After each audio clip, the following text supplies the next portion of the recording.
Mummy काय करतेस? गौरीसाठी फराळ खाजा, मस्त स्वीट असा गोड गोड खाजा गव्हाच्या पिठाचा.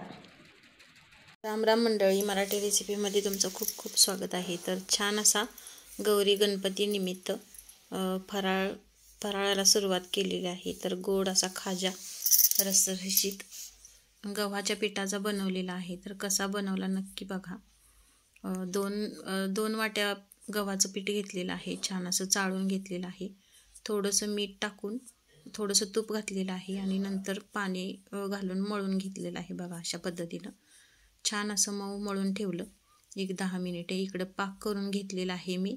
तर पाकासाठी 1 वाटी साखर व 1 वाटी पाणी असं घालून पाक करून घेतलेला आहे. आणि हे बघा आपल्याला कॉर्नफ्लॉवरची साठा आहे, तो साठा बनवायचा आहे. तर हे गोळे छान असे बनवून घेतलेले आहेत. तर मोठ्या आकाराचे गोळे झाल्यामुळे मी आणखीन यात 6 गोळे झाले होते, तर त्यात आणखी 1 वाढवला, असे 7 गोळे बनवले. हे बघा अशा पद्धतीनं. आणि व्यवस्थित सगळ्या पोळ्या लाटून घेतलेल्या आहेत.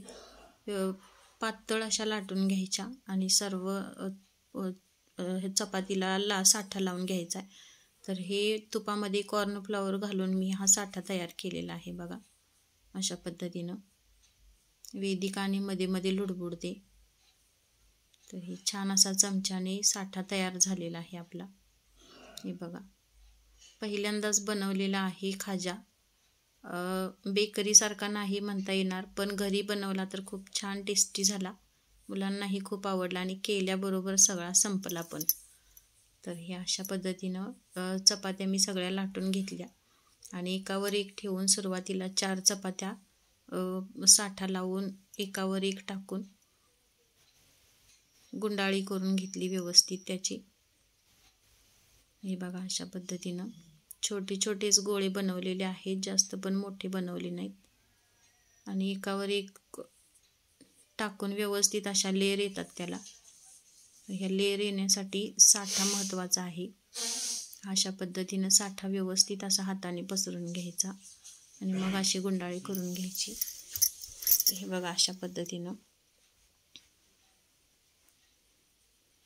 आणि नंतर चाकूने कापलेला हा तो व्हिडिओ झाला नाही सुरुवातीचा, पण नंतर मी हा चुकून व्हिडिओ स्किप झालेला आहे. तर नंतर आणि कापलेला आहे जो चाकूने, तर ते सगळा व्हिडिओ आलेला आहे परत. तर हे बघा अशा पद्धतीने व्यवस्थित असा खाजा आपला तयार झालेला आहे. थोडासा बेकरी स्टाईल म्हणून थोडासा कलर दिलेला आहे वरून, एक थेंब. तर हे बघा एक टिकली आपली अशी कलरची दिलेली आहे. आणि गरमागरम असं मी पाकामध्ये घातलेलं आहे. पाक पण आपला कोमटच आहे. तर या अशा पद्धतीनं मस्त असा टेस्टी रसरशीत खाजा तयार आहे. तर हे बघा नंतर व्हिडिओ टाकलेला आहे मी हा कट केलेला. अशा पद्धतीने कट करून त्याला व्यवस्थित असा आकार दिला आणि मग हे तळून घेतलेलं आहे. तर खाजा आवडल्यास लाईक, शेअर, सबस्क्राईब करा. कमेंट करायला विसरू नका.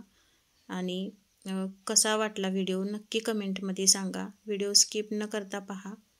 नवीन असाल तर चॅनलला सब करा, बेल आयकॉन क्लिक करा, म्हणजे माझे पुढचे व्हिडिओ तुमच्यापर्यंत नक्की पोहोचतील. धन्यवाद.